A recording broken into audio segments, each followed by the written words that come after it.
exactly. Hey, John, fix your shirt. Do that. What? This one. Yeah. There There we you go. My I'm looking out for you. I'm a direct. my Godard shirt. It's funny to see, like, which, Oh my God, that's great. yeah, yeah. Uh, This whole thing has felt like a combination between like of Godard's Weekend and Groundhog Day. okay, let me see. We are recording. Are we getting any? Oh, okay. I won't ask you internal questions then. All right, we'll wait till after the interview. So this is for Films Gone Wild.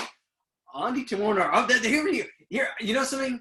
This, again, I thought about last night. I was going, we've talked about this film, Coming Clean, now 3 or 4 times for like 3 or 4 different outlets. And I was going, of course we want to talk about the film because people are tuning to the interview need to know about the film, but there's some other stuff that I want to talk to you about too. So let's begin first by having you introduce the film to someone who may not have seen it by this point. So talk about the film. I mean, Coming Clean really tackles the opioid epidemic from the perspective of political leaders and recovering addicts who are working on the front lines. And like many of my films, it follows impossible visionaries, people who are just taking on the impossible, staying sober day after day, climbing the ranks in their careers somehow, and dealing with tragic loss and death in the case of Admiral Winnefeld, and then turning that into a positive for the nation with his SAFE project, following, Brittany Pedersen and her mother, Stacy. So it's these really character-driven stories, but they are working on the front lines. So through those stories, we're also getting solutions that actually work. And this has been a very hopeless epidemic. It's been something that's taken tens of thousands of lives every year. So I felt like there was a gap and a need to make this film to really fill that gap with hope and recovery, and sort of a one-stop shopping, like Food Inc. of addiction type film. So how to go about that, I just started in treatment centers and went from there. And it's 3 years later and some incredible stories. And it's been a life-changing film to make, for sure. Well, there are a couple things. I rewatched the film a couple nights ago again. It's funny because I was talking with, our mutual friend Farrah White about how many times each of us have watched this film. And of course I think she easily beats me.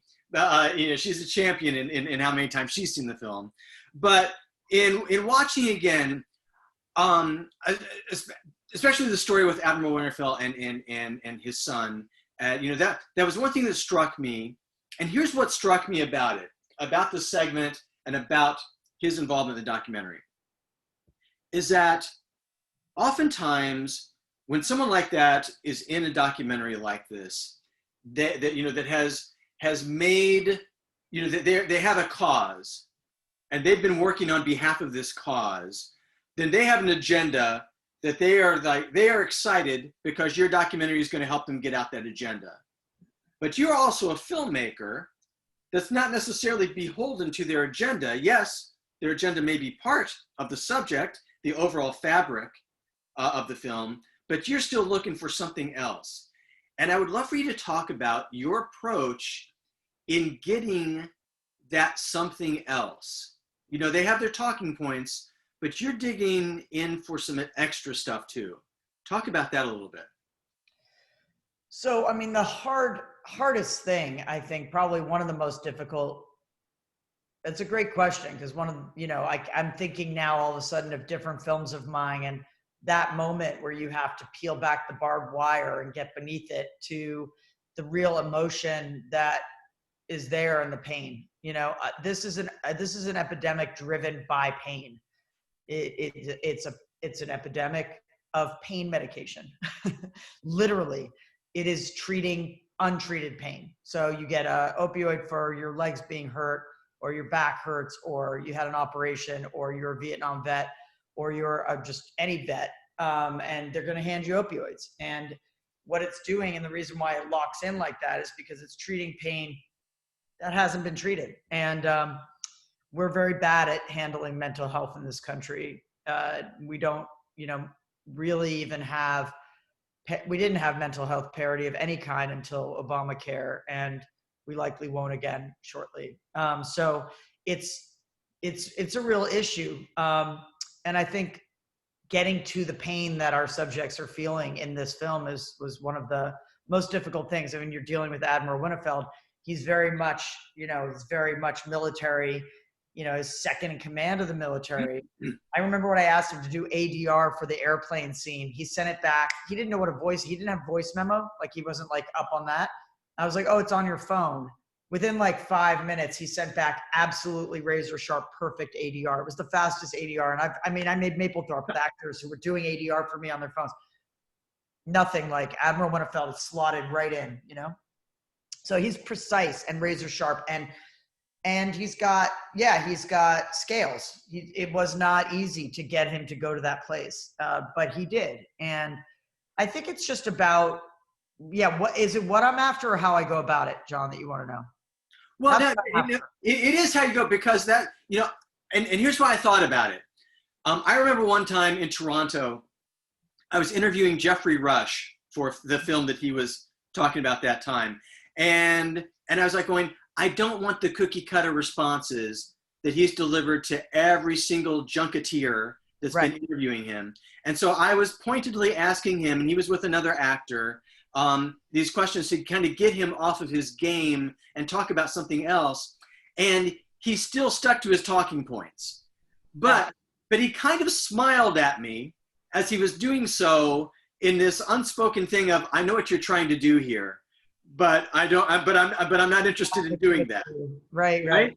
And so that's why I thought about that as I was watching the film this time, like going, you'd be the perfect person to talk about this, this, because again, you countless times you are trying to pull back that barbed wire, as you say. I often will talk.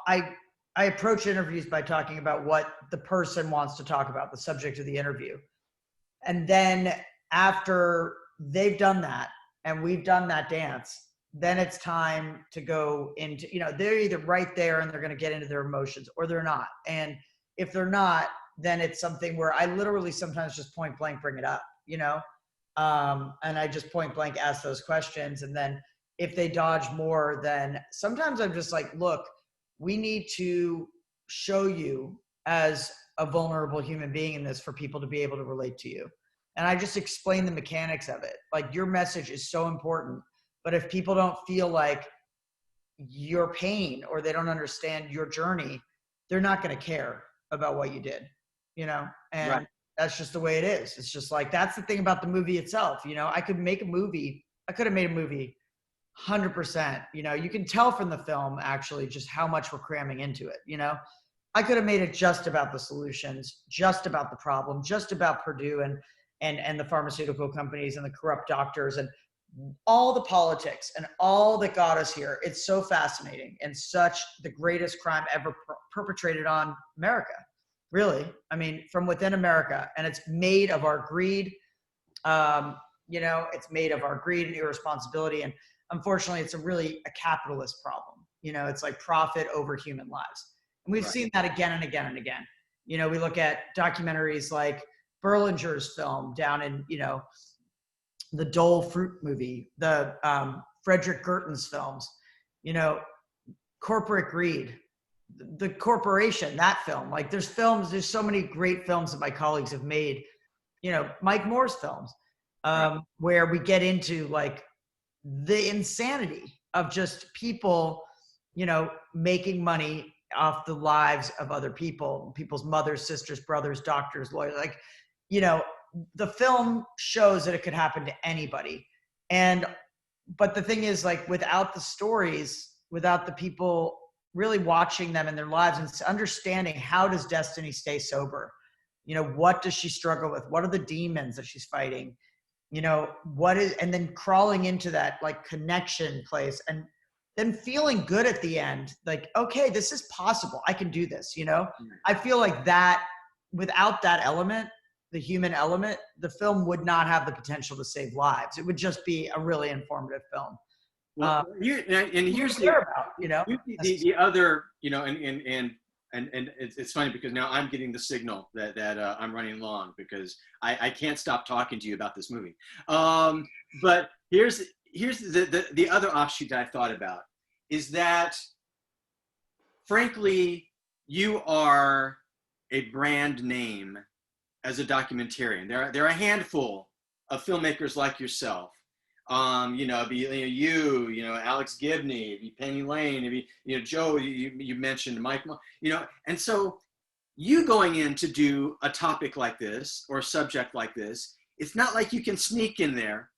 It's not like you can, you know, you can go in there and go, I'm just making a little film. I just want to find, and they go, oh, no. If you swoop in with your camera and your boom mic and, you know, what have you, you know, if you come in, then they go, oh, then shit just got real. Talk about that by now, you know, compared to the first couple of films that you made. You know, and how that changes and how you've had to adapt as a filmmaker, again, to still get what you want. Yeah, it's funny. It's like a lot of things in life. There's positives and negatives to it. You know, it's really positive in a lot of ways because people go, oh, yeah, I'll be in that. You know, they see my name and they, you know, read my bio or they know who I am anyway. And then they're just like, oh, this is going to be a good documentary. It's going to be well done.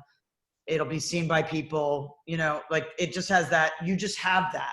And it's like, once you have that established, then it's a lot easier for doors to open. You know, it's a lot easier to get those high level interviews. Or when I say something like, I need more access in the capital of the United States or something, you know what I mean? Then it's like, oh, she needs more time for that. You know, like whatever. Right. People take you seriously.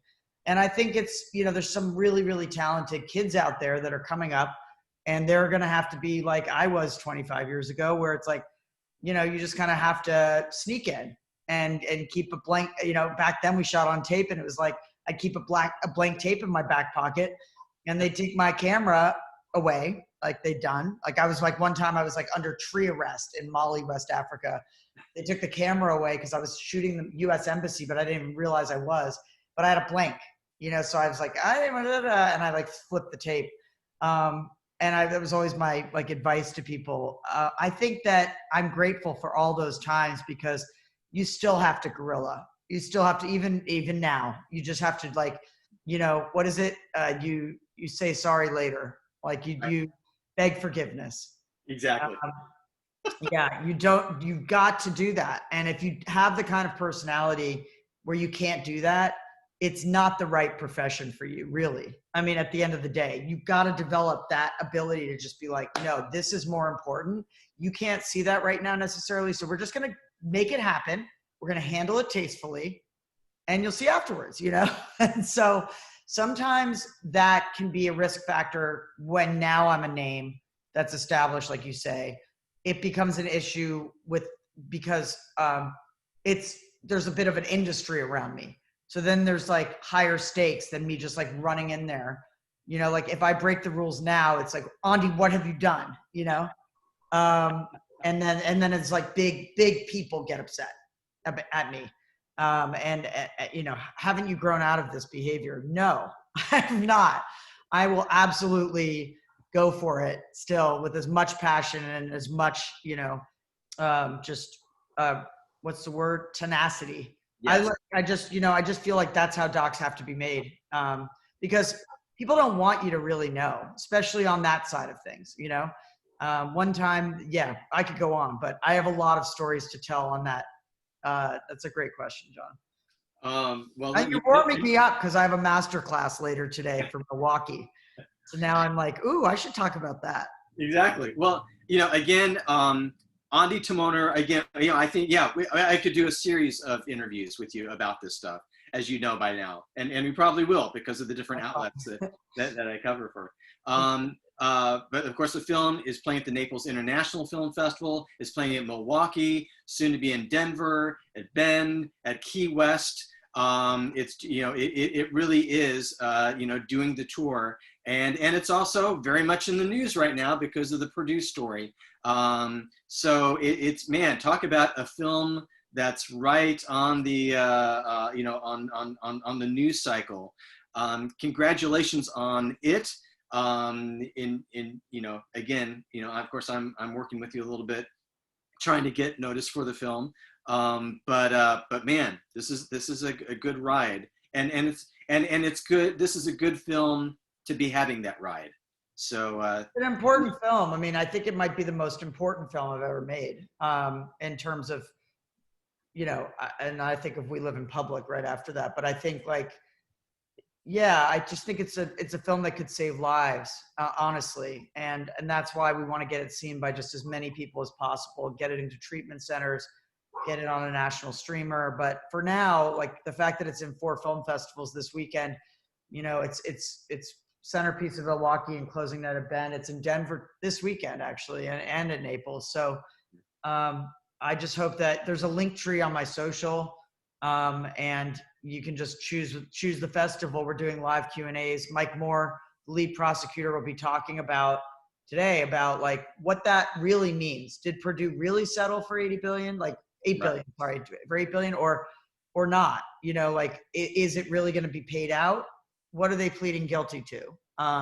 So if you want to hear about that stuff, like, we have the guy who was on the front lines of that, joining us later. So it's a big day. Well, thank you very much for being on the show, and we'll be talking to you a lot soon, I'm sure. Thanks, John.